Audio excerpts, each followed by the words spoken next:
First off, I want to say thank you, thank you, thank you. This will be the biggest, most watched episode of Doubling Down. That's because we are doing the Kentucky Oaks and the Kentucky Derby double, the Oaks Derby double as it is known. And I just want to take a moment for all the new viewers. Thank you for tuning in. For all of my supporters that have been along for this ride of this show that me and Vinny started about 8 months ago, your comments have been so supportive. All of the guests I have, you have been tremendous supporters of the show as well. So I want to take this moment when I have the biggest audience to just show my appreciation and thank you. But it's time to get into the biggest double of the year.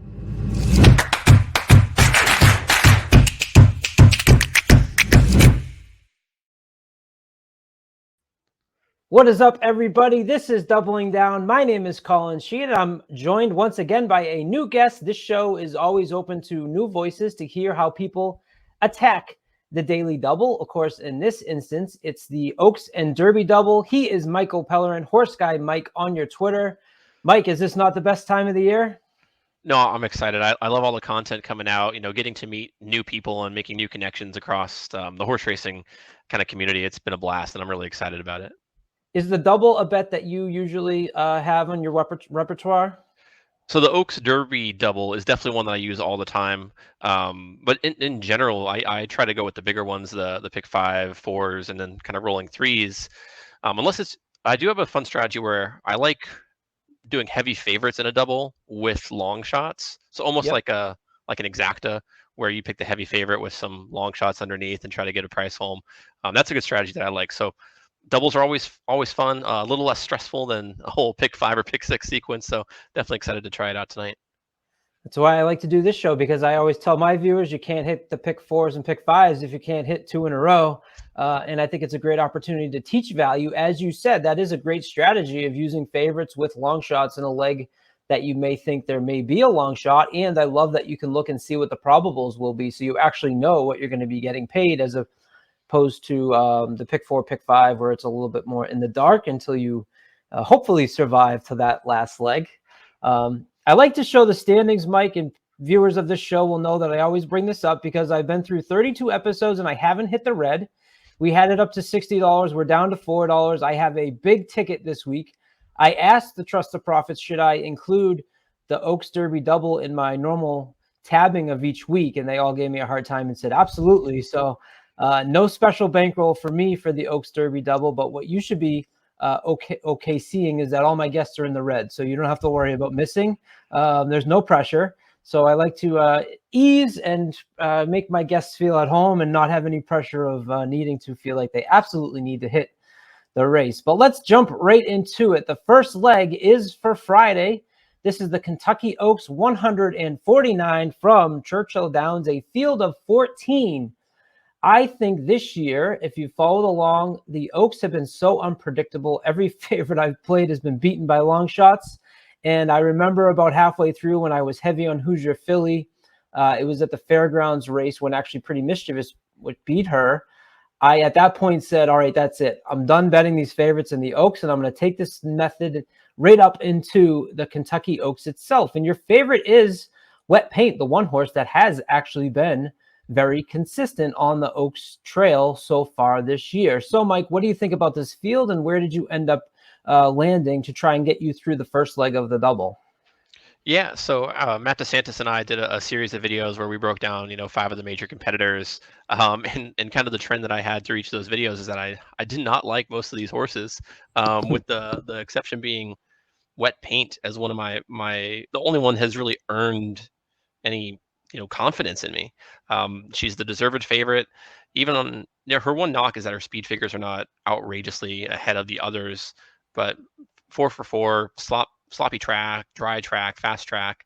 I really don't see any reason to try to beat her except from a pace standpoint and to try to find value anywhere. So I did go somewhere else, but looking through each of these horses, they all have major upside, they all have major downside. So for me, I think this is a good opportunity to play the favorite.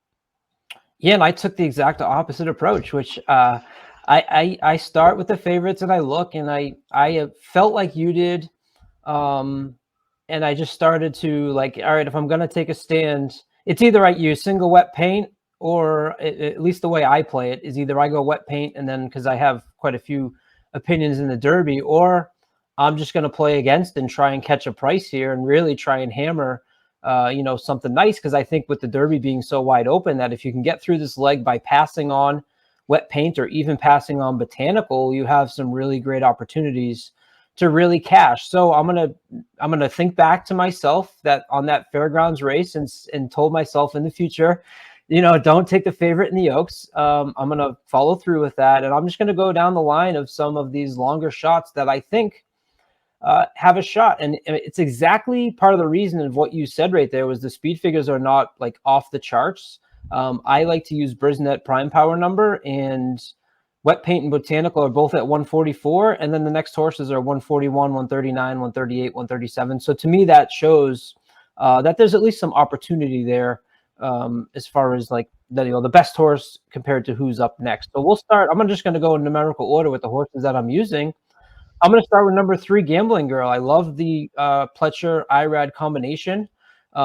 This horse has raced a lot, a little bit of a concern for me, but this race is 1 1/8 miles, something that you can't say wet paint has had a victory at. But Gambling Girl has raced 3 times at the distance, 2 seconds, and a 3rd place. So for me, I'm adding Gambling Girl because of the connections and because of the distance, and also running over a sloppy track and a fast track. You said wet paint has done that. This horse has as well.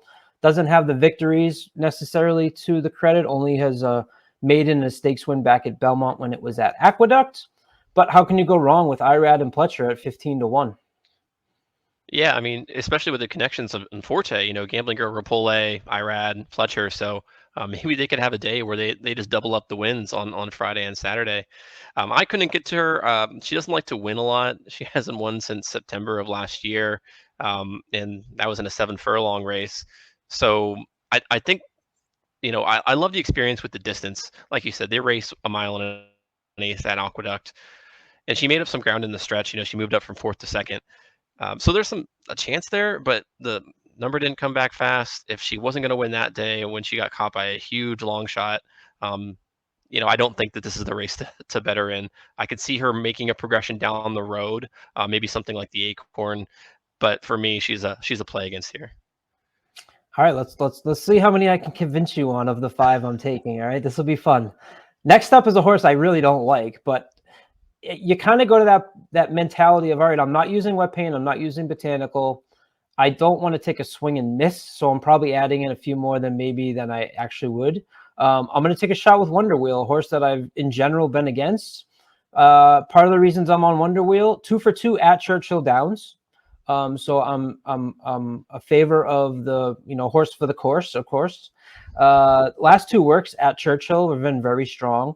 The Ashland obviously left something to be desired, but I believe in the Ashland. If you watch the backstretch, this horse was tugging and tugging and tugging and wanted to run, and it was just kind of an awkward run for Wonder Wheel. I love that Joel Rosario jumps aboard for Marcassi, and I think the speed figures are certainly there. So does Wonder Wheel get any thoughts for you? No, and I love that she's here. I love that she drew in because she's going to take some money. Being the Breeders' Cup Juvenile Filly winner, the thing that sticks out to me too is Tyler Gaffleone rode her in every single race, and he's not riding her here. He's riding Pretty Mischievous. He didn't even ride Pretty Mischievous in the Fairground Oaks. And I know that she drew in. She wasn't also eligible, so he had to make a commitment there. But if he had wanted this mount, he could have got it. And I talked about it on our other video on the channel. I think he was the reason that she won that Breeders' Cup Juvenile. I think it was an excellent jockey ride. And she's come back and just hasn't progressed from there. So I think she's a play against. I think she's going to be bet short just off that Breeders' Cup Juvenile win. So for me, I loved the Ashland overall, and you'll see, when we get to my horse there, Defining Purpose, I'll talk about why. But for me, Wonder Wheel's a play against. All right, a bowl for 2. Let's move on to number 8. Promise Her America, a horse that when I looked at the PPs, I said, no, I'm not really impressed with. I then just watched the Gazelle back, and I think that this horse made one big run that just, she just kept going. You kept expecting her to get caught. Maybe that talks a little bit about that field in the Gazelle, but that was another race that was 1.125 miles. If I'm going to take Gambling Girl, who's had this success at the 1.125 miles, I'm not going to pass up on Promise Her America. This is a horse trained by Ray Handel, sired by American Pharaoh. So I know that the distance isn't going to be a problem, and it's lightly raced. So you have a little bit of that unknown factor. The speed figure last out was a 99. I used Brisnet, actually one of the highest of this whole field. So if this horse by chance takes one more step forward, I think she can certainly be there. Again, if I'm taking a swing, I'm going to want to use some of these long shots, and Promise Her America is one that I'm going to keep on my ticket as well. I'm going to be willing to bet that you were tossing this one as well. I mean, I'm not playing her on my ticket, but I love the pick here because she's 30-1. This is the type of horse you take a shot with. She's coming off of back-to-back wins. You know, her maiden victory was really impressive. She won by 6 lengths. She got that gazelle home, mile and an eighth, so she can handle the distance. Like you said, she's by American Pharoah. You're gonna get a good price on her. She was 26-1 in that gazelle when she won, and she's 30-1 morning line here. She's definitely worth a shot. So if I was going deeper in my ticket, she's one that I would choose just on a price, hoping you're catching something there. All right, there we go. That's 1 for 3. Let's try the next one here. We're going number 10, Flying Connection. This horse adds the mount of Florent Geroux. And what I love about what I see here, is a great workout at Churchill, going 5 furlongs in a minute flat. But this horse has just gotten better with distance. They started off with a foundation of a 5 furlong race, moved to 6.5, moved up to a mile, and then ran a mile and a 16th at the Sunland Park stakes there, scoring a 96. Brisnet speed figure where it showed some early speed. Obviously, I understand coming from Sunland and Zaya, and when she did race against And Tell Me No Lies, that Del Mar was really beaten pretty easily, but I'm going to give that to just it being the two-year-old season. And I'm hoping that progression of speed figures that I've seen with distance is just going to continue going forward. Sired by Nyquist with an average winning distance of 7.1, has some distance on the dam side as well, including the dam has a stakes winner with 8 starters who have 7 winners. So the breeding there I like, and at 15-1 with Florent Geroux, I'm going to take a shot there with Flying Connection, who's going to be going early. Any interest in Flying Connection? Yeah, I don't blame you for taking her. She's a complete toss for me just from a race setup perspective. I think she's going to be going to the lead, and there's going to be a lot of horses going to the lead. Botanical. Yeah. We just talked about Promise Her America, maybe. Yeah, pretty mischievous. Pretty mischievous. So if you're going for a horse on the lead, I don't think she's the best one there. She hasn't faced anyone. I don't know what the translation from Sunland Park and to Churchill success is. I can't imagine it's very high. Probably not. Yeah, and I kind of wish they kept his jockey or kept her Yeah. jockey. You know, you had a guy who had won or had been on her for 5 races in a row, and you switched to Florent Geroux, and Florent's an amazing rider, but he doesn't know her style. He doesn't have that experience with her, and he'll do great. He'll follow instructions he'll send. But for me, it's a no-go. I'll take my shot with Florent. I'm not as concerned about that jockey change there. And last on my ticket is Pretty Mischievous. I love this horse. I was a little put off by the post position. Me and Matt were texting back and forth today. He wasn't concerned about it. I said, well, they're adding blinkers. He said that's to keep the horse focused as opposed to going, which this horse has gone. And on that outside post, almost every single one of these horses at some point in their career has actually been on the lead. So you speak to the speed and the pace setup for those. That's actually probably going to set up pretty good for wet paint for you, which is not something I want to be talking about on when I'm taking a shot against. But I think Pretty Mischievous is a really talented filly and is just one who has 2 wins actually at Churchill, and is one that I did not want to leave off my ticket. Yeah, I mean, I loved her. I fully expected her to be my top pick going into the draw, but that 14 hole was absolutely devastating for me because it was close. I liked her a lot. Tell Matt that. Yeah, I liked her Fairground Oaks, and when Matt and I talked, you know, we discussed how she should have won that race. I think she didn't see South Lawn. She kind of made a move to go race the other horse, the Alice Look, and made her lane for South Lawn, and then South Lawn passed her, and she's like, "Oh crap, I gotta go after that one instead." So I think with a better setup, she was very poised to win this race. I just didn't like the draw and the way that there's so much speed drawn inside of her. She's going to be sitting 4th, 5th, 6th back because I don't think she's going to be in that top 3 just with how much speed is signed on. So I don't think that's the race that she wants to run. I think she's going to be wide throughout, and it's just not setting up for her. So unfortunately, I had to leave her off, but I love this horse, and I'm excited to see her in the future. All right, I'll take that as 1.5 horses you agreed with me on. That's not too bad out of the 5 long shots. So I go 3, 5, 8, 10, and 14. Where did you go? Yeah, so I'm going to start with the number 7, Wet Paint, the favorite. Um, we've kind of been talking about it. The pace is going to be hot in this race, and Yeah. Wet Paint's going to get that perfect setup, Yep. kind of like Secret Oath last year. Secret Oath got a nice fast pace. She was able to avoid traffic and power home. I think Wet Paint is very reminiscent of Secret Oath. They both raced at Oaklawn. They both raced in the slop. They both got that late kick style. Um, so That's I key, like. though. That's what you said is key, though, is needs to get through the traffic. So, Mhm. hopefully for me, it does not. Yeah, yeah, and that happened to Ness last year. I thought Ness should have won that race. I thought she was the best horse in the Oaks last year. She ran into some traffic issues, so that could be something with Wet Paint. The other big thing is the weather's kind of changing. It could be rain on Friday. So I think originally it was looking to stay south. Now it's looking like it might be a little bit rainy. And if you're getting a wet fast or a sloppy track, Wet Paint has shown a ton of success here. So I couldn't find a lot of reasons to toss her. I don't like eating chalk, especially in these multi-leg sequences, but I think for her, she's a deserved one. Would you single her if you're doing a pick 5? Uh, no, because I think Oh, all I right. think in this sequence there's a lot of potential singles before There her. is. Yep. Um, Munnings Gold, Caravel, so even Secret Oath or Search Results, however you wanted to go, one of those undercard races. So I would not single her, and I'm not singling her on this ticket either. I am going with another horse as well. So you're just All trying to right. beat her. Was there anything specifically you didn't like about her? No, I think I'm just trying to beat her. And you exactly the reason, I always say if I'm going to single someone, I got to be a million percent sure. And I really got to feel good about it. And you kind of just made me feel better by saying, I know you have other singles in the leg. And I guess me saying, would you single her in a pick 5? I guess I would say not knowing the other legs, would you single her in this race in a pick 5? And the fact that you hesitated and the fact that you're using a 12-1 shot makes me think that, maybe I'm onto something. So who's your other horse you're going with? Yeah, I'm going to go with the 11 Defining Purpose.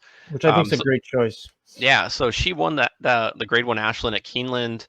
Um, she she sat in third place, second place, powered home to win by a half length. Defeated some really good horses that day in Punch Bowl, Julia Shining, Wonder Wheel. The number came back a little soft, which we were surprised about, but the numbers for a lot of horses that day came back soft. So I'm not sure how much I trust it. But you look at what she did, that was her first time getting on a fast track in 3 races. Before that, she was at Oaklawn, she was on the sloppy track, she was on the wet fast track, she was running against Wet Paint. I think she just doesn't like the slop, and I think she wants to be more forwardly placed, um, and will have that energy going. So I'm looking at these 2 horses to say, like, okay, I'm going to pick one that's going to be forwardly placed, and I'm going to pick one that's going to be coming from the clouds. And I think one of these 2 is going to be winning. And 12-1 on Defining Purpose is great for a Grade 1 winner who has beaten multiple horses in this race. Yeah, and that would have been my next up. I kind of went back and forth on adding or taking away. When I went back and actually watched the Ashland, the comment there lasted. I did feel like she was going to get past if this was any longer. So I just relied on, like I said, those horses that I know have gone a mile and an eighth, and I'm hoping that is kind of what pays off for me as far as why I didn't put her on my ticket. All right, we move on to the big one, and that is the Kentucky Derby, the 149th. And the first leg there might go 7-11. I go 3, 5, 8, 10, and 14. You'll see that I have a big ticket there, and we move on to the marquee event of the season, a field of 20. We've talked about these horses on this channel to ad nauseum. We've dropped more content than even I can digest. But Mike, me and you haven't talked about this race. So we'll dive right into at least our ticket, and we can start there. Who are you using in the Kentucky Derby for your double? Yeah, so I'm really only keying in around 2 horses and adding a third here. And they're honestly the only 3 horses I can see winning this race from a historical perspective, from the way I've analyzed it. And the first one up is Kingsbarns. Anyone who's followed me on Twitter or sees some of my other videos knows how much I've been just ringing the bell for this horse, and I love him. I think he's got the perfect front running style. He's lightly raced. He's come out of Louisiana Downs, and I know everyone is talking bad about that Louisiana Derby, but the Louisiana Derby's been producing some really good horses in the Derby so far. Mandaloon, Country House, Epicenter, Hot Rod Charlie. These horses are finishing in the top 3 or winning. So I think that the amount of layoff they get, that extra week or two over some of the other preps, where it's not too long of a layoff, it's not something like Confidence Game, who hasn't raced in 2 months, but that little extra week or two, plus that added distance and experience with that added distance, I think the Louisiana Derby is the key prep race moving forward for a lot of these horses. And Kingsbarn's undefeated, has never really been tested, is well rested, and is going to be sitting near the front.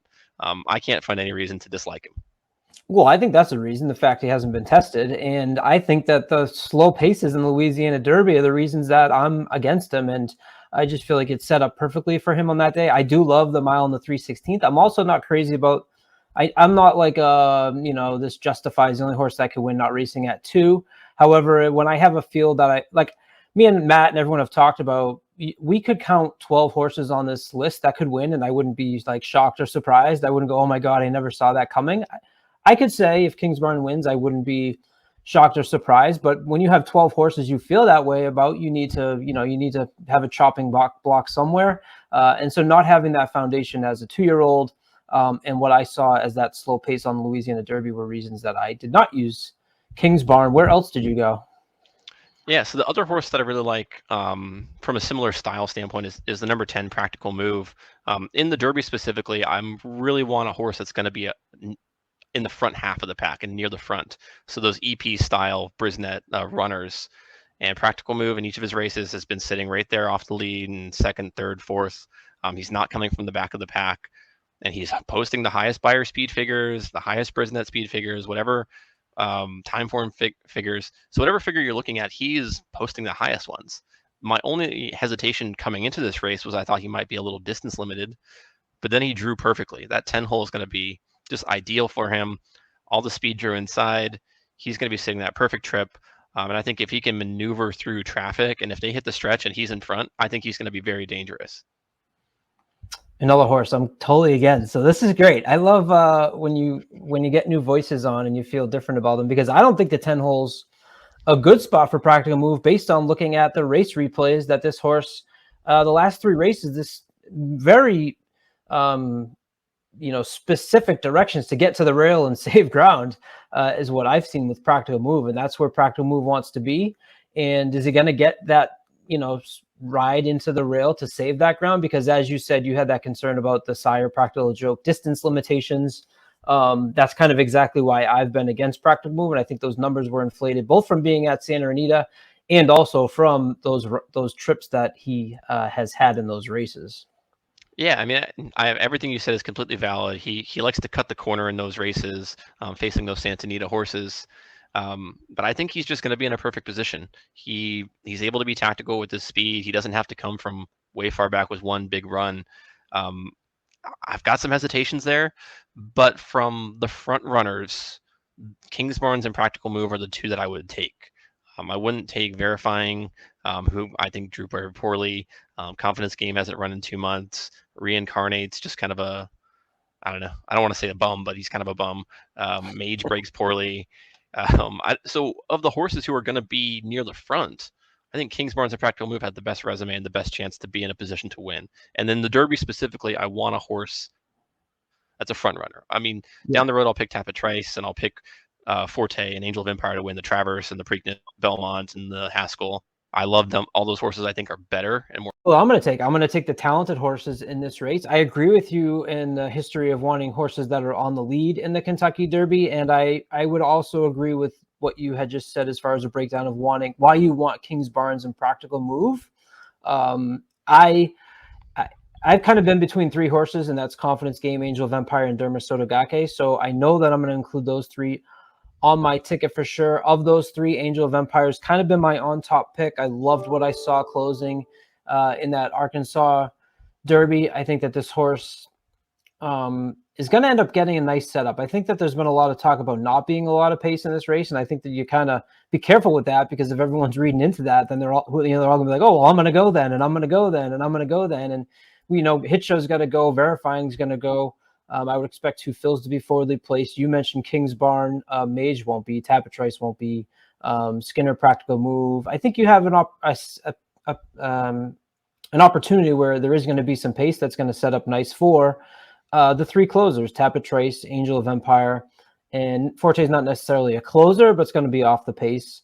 I think Angel of Empire didn't have any harm where he was drawn. Neither did Forte. I think the draw was actually pretty fair across the board. I don't think anybody really, I kind of think Tapatrice, I've gone back and forth on Tapatrice, whether that draw was good or bad. I think that from the race replays I've watched, he always wants to be in the clear. He wants to be outside of horses. He's gone 3-4 wide in all of his races. So, he has the benefit of being surrounded by early speed where they're going to go. I just don't know how he's going to how that's going to, maybe he sets up right behind that first flight, but I'm a little concerned about what I've seen in his replays where they kind of intentionally bring him wide, just like Practical Move. They intentionally bring in on the inside. Yeah, I mean, I completely agree. I did not like the draw for Tapatrice. I think he is overall the best horse in this field for the long term. But drawing inside, like you said, he wants to be on the outside and get that one just consistent move going where he makes a move early on the backstretch and just chug-a-lugs through the turn all the way home. It's not like a quick turn of foot. He doesn't just turn it on and all of a sudden he's past you. That's not his style. He wants to get a long kind of drawn out move. He reminds me of in the movie Titanic when they got to move the boat faster and they pull down the lever and then you see like 60 guys shoveling coal into the fire. It's like that's what I envision of trying to get Tapatrice going is like, all right, get all the guys, throwing the coal in the fire and get him moving. And God forbid if he gets, checked up. Yeah, I think that's going to be the end for him. Yeah, so I agree. So I'm against Tapatrice, and I didn't want to be, but I'm going to be against him here. And you mentioned Angel of Empire as kind of your top pick, but for me, I think Angel of Empire is probably the third or fourth best closer in this race. And if they're not even the best of their style, then I can't really land on them. I think Tapatrice is overall the best closer if he was to get into space. I think Forte has got that powerful kick. I think if Angel of Empire and Forte were neck and neck when they hit the stretch, I think Forte outkicks them. And Skinner even, I think, is as good or not better than Angel of Empire. So for me, I like Angel of Empire. I thought what he did was impressive in the Arkansas Derby. But I can't play him, especially at a short price, being what I consider the fourth best of his style. Yeah, and also I love the fact that he's won at Fairgrounds, won at Oaklawn. The only real beatdown he got was when he tried the turf at 6.5 furlongs at Kentucky Downs. So I'm just big on him. Nobody's really talking as much about Forte as you would think. We both have him on our ticket. Why'd you include Forte? So I thought Forte drew perfect. He sits right outside the speed. He's going to be in the clear. People are saying he might be a little bit wide, but I think it's going to be the perfect spot for him because he also likes to make those outside moves. You haven't really seen him cut the corner in his last two races. He likes to swing out, get in a position, get kind of in the center of the track and have that fast kick home. So I think he's going to be in the perfect position there. I don't want to say Kingsbarns and Jose are a rabbit for Forte. A lot of people have been saying that. I don't think that's the case at all. They're their own horses with their own ownership, even though they have the same trainer and the jockeys are brothers. But if they're close by at the end, I think there's a little bit of gamesmanship where they're trying to set up a 1-2, whether that's boxing other horses out or doing anything like that. So I think Forte is worth the value because so many people are kind of talking down to him, and I wish he had taken a step forward, but he's still very good. I think he would have won any of these other races. I think he would have won the Arkansas Derby. I think he would have won the Louisiana Derby. I think he would have won the Santa Anita Derby even. So it's hard to knock him for what he's been doing, and I think we'll get a fair price on him, especially in the multi-legs. Yeah, and basically the reasons I went against Wet Paint in the first, I'm not going to go against Forte here, even though not on top. He's the most talented, most likely winner, I think. I think you have a extremely talented horse, and like you said, is set up well. So at least in a daily double format, when I've already passed and I've got prices in the first, I'm not going to let Forte beat me. If I beat Wet Paint and then I don't have Forte and lose that way, that's not a way you want to close out your Derby. And then I am going to use Dermisotogake. I'm just really intrigued, interested. I've watched most of this horse's replays. I love the versatility he's shown. I know everyone just talks about the UAE Derby and say he's going to be forwardly placed, but if you go 3-4 back, I made a video right here on this channel. Check it out. Showing once when he was 5-6 wide, breaking out of the gate. This was when they're running the opposite direction than we are used to. Jockey realized he was going to be 5-6 wide, did well to, pull him back enough so that he could slide in behind that first flight. but then quickly speed him up so that he doesn't cause interference with the horses that were behind him. And this horse didn't flinch. He just easily like slowed down and sped up and moved right and went right to the rail, saved ground. And then in that same race coming down the stretch, he had a small hole to break through between two horses. And when the jockey asked, he blew right through between the two of them. And that's something that I just am impressed with. I believe that was at his 2-year-old season 2. That was as a 2-year-old he was doing that. So I think this horse has talent. I think Christophe Lemaire, having the experience of what happened last year in the Crown Pride and having that first Derby under him, is only going to make him better. He also ran Derma Sotogake in the UAE Derby as opposed to last year. Crown Pride was his very first race. His first mount was in the actual Derby. So Japan's going to get one of these. I think Derma's certainly at 10-1. I don't know what it'll be in the doubles. I don't know if it'll be 10-1. I think he'll probably be taking money, probably for a lot of the same reasons that I am. I know that we've done a lot of the fastest 2 minutes and who's overhyped, and he's gotten some of that answer. But I don't want to miss out if this is the year when we talked about, a crop being pretty evenly matched. I don't want to miss out on him. Yeah, I mean, there's a lot of reasons to like this horse. Like you say, he's very tactical. I'm not going to play him. I think a Japanese horse will win the Derby, but I don't think it's going to be going through the UAE Derby. I think it's going to be going through the route where they race in Japan and then come over for a prep like the Santa Anita Derby, like Mandarin Hero did. I think the Japanese horses have the talent. They have the breeding. I'm just more against the UAE Derby in general, because I think that trip from there to the US is just so exhausting. You see these older horses who run in the Dubai World Cup, they take 3 or 4 months off, and then they don't even win when they come back, or if they do, it's against lower class.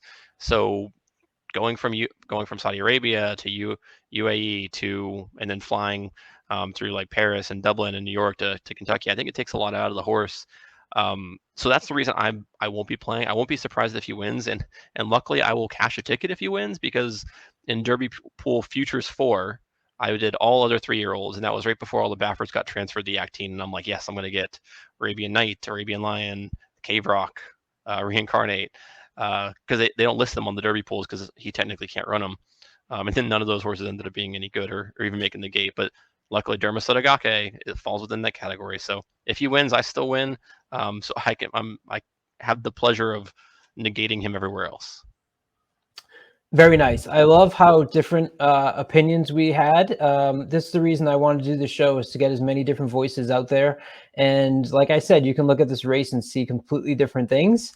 And it's awesome to have this type of conversation with you, because it gets dry when you're having the same opinions with people. So I enjoy the camaraderie of looking and knocking each other's selections. Mike has a very affordable ticket. This is a Dennis Trusty ticket, as I like to say. This is my most expensive ticket I've ever had on this show. So a little bit of praying here that we get this one home, especially because of how big of a day this is. Mike goes 7-11 with the 6-10-15. That'll cost you $5. That's based on the $1 bet. I'm going 3-5, 8-10, 14 in the Oaks with 4-5, 14, 15, 17 in the double. That will cost you $25. I am in big risk of going into the red, and I will be in it in the deep, as they say, for the first time. Mike, you made it through your first double and down. Thanks so much for joining me. Yeah, thanks for having me. This was a ton of fun, and talking about strategies for the double and the 2 biggest races we're going to see this year in a double sequence. So thank you so much for having me. And best of luck to you. Best of luck to you all. Please like and subscribe. Stay tuned. We'll have live reactions, live coverage this whole weekend as we lead up to the 149th Kentucky Derby.